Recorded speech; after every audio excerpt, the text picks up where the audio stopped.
Hey y'all, welcome back to my channel where we talk about business, fashion, and all things jazzy. If that sounds like some things that you may be interested in, hit that subscribe button so you can stay down with me, and when I upload a new video, you will be notified. Today I want to talk to you about naming your business and things to take into consideration before committing to the name that you decide. So I came up with 5 steps that you can think about prior to committing to a name.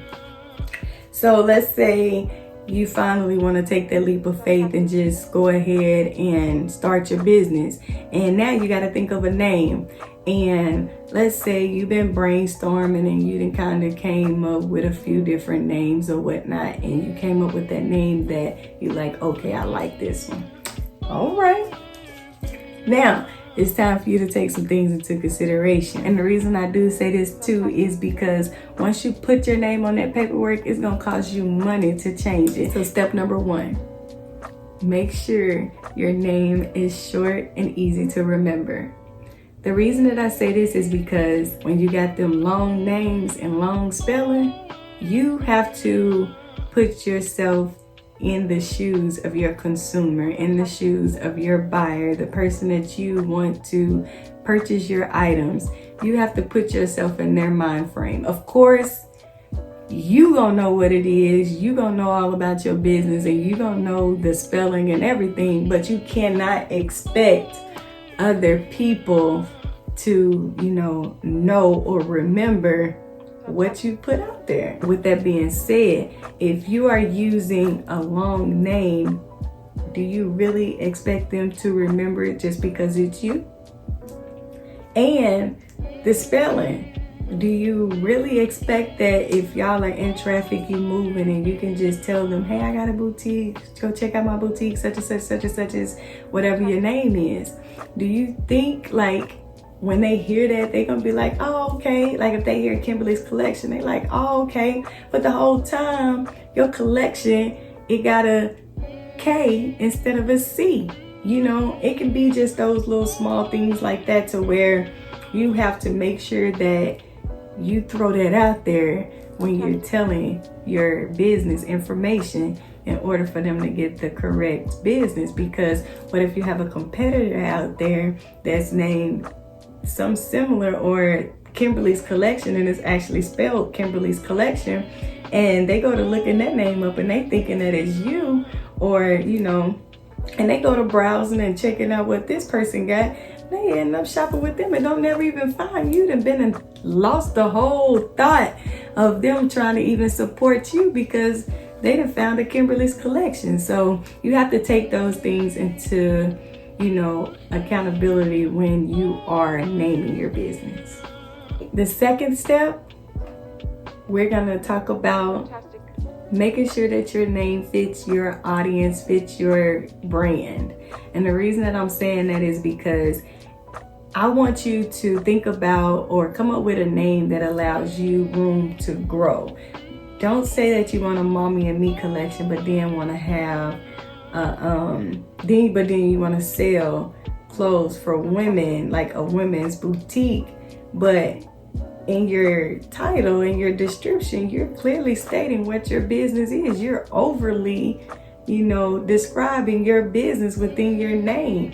That's why I'm saying give your name room or potential to grow. So like how I was Jazzy Girl, it's just anything can be jazzy. Any part of your wardrobe can be jazzy. It's just how you put it together. But I'm not gonna limit it to a Mommy and Me or to a cute and comfy, like a comfortable wear when I'm trying to make it bigger or expand, or I have plans on selling fashionable items. Make it make sense. Or do that make sense to you? Number 3, check the state and federal websites prior to, you committing to as well. And the reason I say that is because you do not want to choose a name that is already taken or trademarked by the federal database. Because when things like that occur, if someone has your name or has a word that your business have in it or even similar, for one, you planning on trademarking, if it's something similar, like a similar name, and y'all kind of sell the similar items, they will deny it.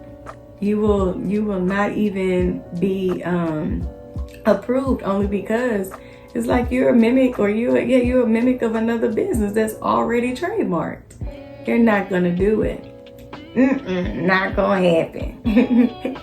So take that into consideration. But two, if the name is already trademarked and you know your name, your business name have that name in it, or is like how, for instance, my business, when I first started, I started out with Suicide Shoutique.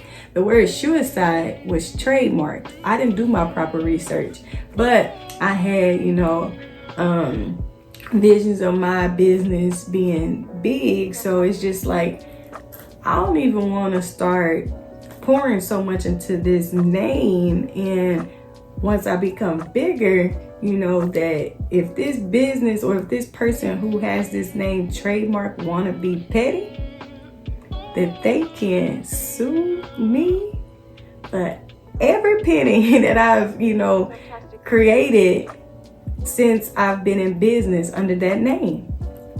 That's how that goes. So you have to be careful about choosing your name and making sure that it isn't trademarked or that it isn't taken through your state website database too, and I will link those in the description, or I will put them at the bottom of this video somewhere up in here. So number 4, I want you to look up your social media handles and see if that name is available. You want to pay attention and see too if your competitor's name is something close or something similar, to kind of distinguish yourself and to kind of make you a little bit more unique. So that's something that I feel like you need to kind of pay attention to too when naming your business, especially with it being something similar to another business or to a competitor's business. Because when somebody is doing their search and they can look you up and they might stroll past their social media handle and they click on theirs and see items and stuff that that they like, they may gain that customer just from searching your name. So you just have to take those things into consideration prior to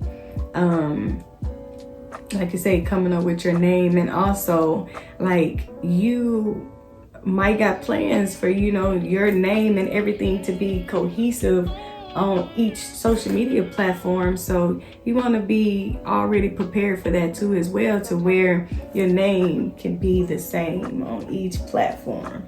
So that's why it's important to check those social media handles just to see if your name is available. And last but not least, our number 5. Even though it's not a must, but it's cool to, know, especially if you're going to be budgeting and doing all that type of things, to know, how much money that you finna be spending, to see if your domain name is available. It could be as little as $2 or it can be as much as $1,000. And I mean, sometimes you can't add a name or a word in front or behind it to kind of see about, the difference for it. But again, like you say, you want to make sure everything is cohesive around the board. And 2, you want to see how much it's going to cost. Because like I say, it can cost anywhere from here to here.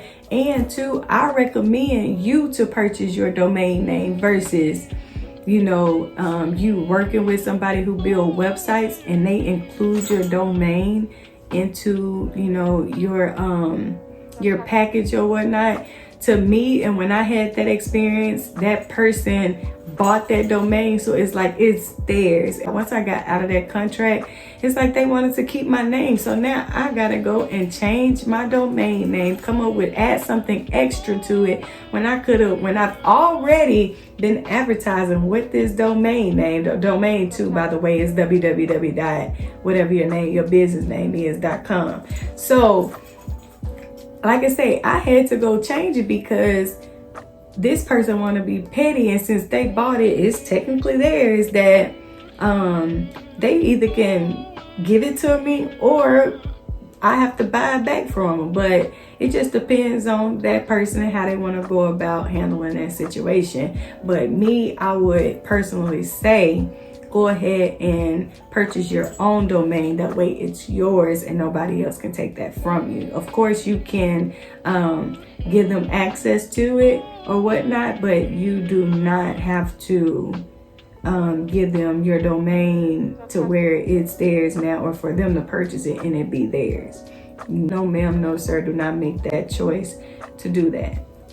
So I hope these 5 tips was beneficial to you, and I hope that it helped you along your journey of starting your business and coming up with a business name. Just do the proper research that you need to do prior to committing to a name and putting your name on paperwork. Like I say, to change all that stuff is going to cost you some money pretty much all around the board, especially if you're not doing the proper research that you need to do beforehand. But I hope that you like this content. Click like, click share. Comment below, let me know that you're enjoying this, that you like what I'm giving, that you're picking up what I'm putting down, let me know that you feel me. But yes, I thank you for watching. Y'all enjoy the rest of y'all beautiful day. Bye.